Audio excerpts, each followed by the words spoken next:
program designed to keep you informed. I'm your host, John Grant. Today we are speaking with two individuals, one most important person. First of all, we're going to start off with Mr. Jeff LaFada. He is the executive director of EPIC. Now tell me, Jeff, good morning.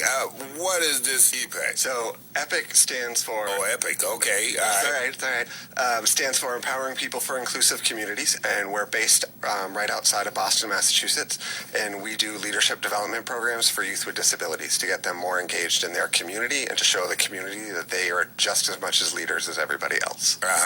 And you're out of Boston, Massachusetts? Yes. I was born in Boston, Massachusetts. Very nice. I lived in Roxbury. Oh, okay. I went to J.C. Higgins, David E. Ellis, Lewis. I've been through all that, okay? All right. Familiar with those schools. So, homeboy, okay? Nice. Meanwhile, so what are we doing with our special guest, and that's Brendon Hildreth? Yep. So Brendon is one of our EPIC service warriors, and he recently moved to North Carolina. So he's here spreading our mission down here, and we have an accessible icon project, which we're hoping will go nationwide, and he's here to share that with you all today. So we're going to work with him, and he's going to explain to us what the icon is. Yep. The new, can we say, the handicap icon that has been changed a little bit? Yes. Because visually, it doesn't happen on radio, all right? Yes, no, I get that. And Brendon's going to explain a little bit the difference in how it looks when he talks. But yes, it's essentially the quote-unquote handicap symbol that has been switched to be a more empowering version of that symbol. Okay, then let's get ready for Brendon here. Brendon, I tell you, it's so wonderful to have you here this morning, so we're going to get ready to do what we got to do. All right? Now, Brendon, are you ready with me? You ready with me? Okay. Let's go. Let's see what we got here. What is the Accessible Icon project that you are working on? The Accessible Icon project is an initiative to change the international symbol of access that is used to signify accessible parking, or what is traditionally called handicapped parking. Okay. And why does the picture that is used in the icon, international symbol of access, need to be changed? When looking at the current symbol for accessibility, you will notice that the person depicted in the wheelchair is stiff and static. It perpetuates the idea that people with disabilities need help and that we are passive. If you know me at all, you know that I'm not passive. Okay. I'm a leader who also happens to have a disability, and it is important that we are represented in empowering and realistic ways. I know many people that use wheelchairs, including myself, and this icon is in no way an accurate depiction of who we are and the lives we lead. Okay, so then what makes the new icon different from the one that is currently used? The new accessible icon still depicts a person in a wheelchair, but instead of them being stiff and rigid, it is now an icon full of movement. The person in the wheelchair is now bending forward in the chair with their arms raised behind them to depict the motion of them pushing themselves forward. This depiction of the person in a wheelchair is more accurate and gives the portrayal of an independent and active person, such as myself. This icon shows a person moving forward, just as the Accessible Icon project is moving the disability rights movement forward. Okay, I see that, and it's really, really depicting the picture.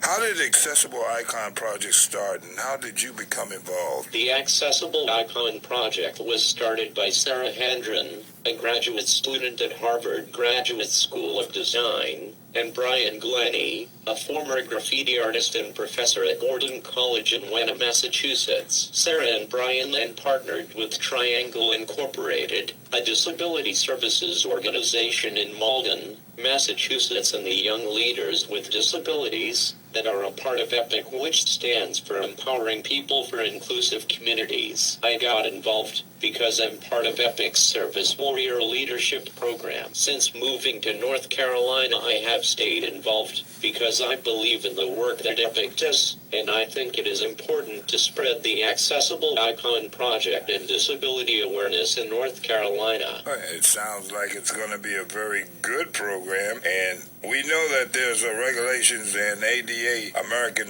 with Disabilities Act, around how signs such as these must be presented. So this means that the symbol meets the ADA regulations? To give you the short answer, yes. The accessibility icon that we are promoting does meet ADA regulations. However, it is important to know that each state also has regulations on how these signs of accessibility must be presented. So it is important to do your research to ensure that if you join this project, that you are meeting local regulations around accessibility. And that's correct. And I've noticed that you keep using the phrase accessibility instead of handicap. Why is that? Although historically the phrase handicapped has been used when referring to people with disabilities, and especially when talking about accessibility, we have chosen not to use this term due to its history and disempowering roots. This phrase became popular when people with disabilities were sent to beg for money in the street with a cap in hand. This term also perpetuates the idea that people with disabilities need to be helped and can't be fully independent, contributing citizens in their communities. So with this project, we are not only seeking to change the visual portrayal of people with disabilities, but also the words we use to describe them. Okay, that answers my question. All right, let me ask you something, Brandon. What have been the reaction of this project so far? This project has received great support in the state of Massachusetts, where it has originated, and is gaining much growth. Institutions such as Gordon College and businesses such as Talbot's and Clark's Shoes USA have already begun to change the icon at their offices. We have also seen great support from city officials in the state, as the entire city of Malden, Mass is changing their parking spots to reflect the new icon, and now the town of Burlington, Mass is working to do the same. I'm hoping as a resident of North Carolina that our state will begin to adopt this new symbol like the state of Massachusetts is doing. Okay, and you're working at it. You have a good start anyway.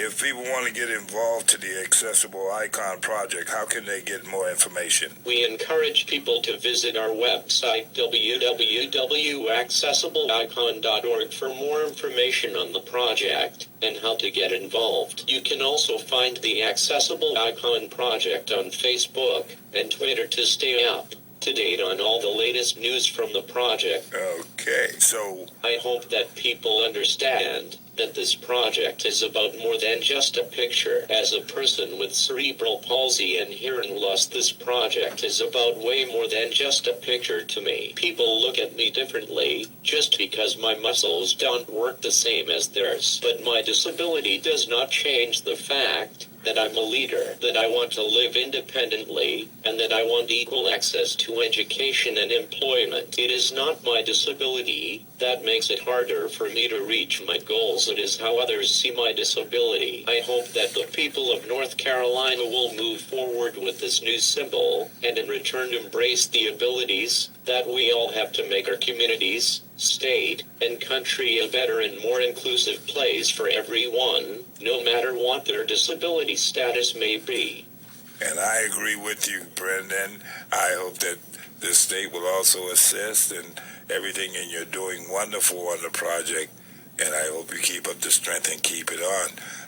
People do not realize right now your presence and how you are working this system to make them understand what is going on. They would be surprised to see you personally and see your reaction and how you are doing things. And I applaud you for the work that you are doing. I want you to keep it up, keep your positive attitude, and let nobody change it, okay? And I want you to stay that way. Mr. Lovato, I appreciate it very much, and I would like to have you come back to the mic and tell us, give us your telephone number where we can get a hold of you or anything like that if anybody has any further questions. Yep. So if you have further questions, you can call us. Our number is 781-388-4340, or you can get, as Brendon said, more information at the Accessible Icon Project website, which is accessibleicon.org, or at our website, which is epicleaders.org. Well, I do appreciate you being here, and I'm really proud that we have taken this moment to really do this, and we will do our best to get out there and help you out, Brendon. You all right with me? I don't care what anybody say.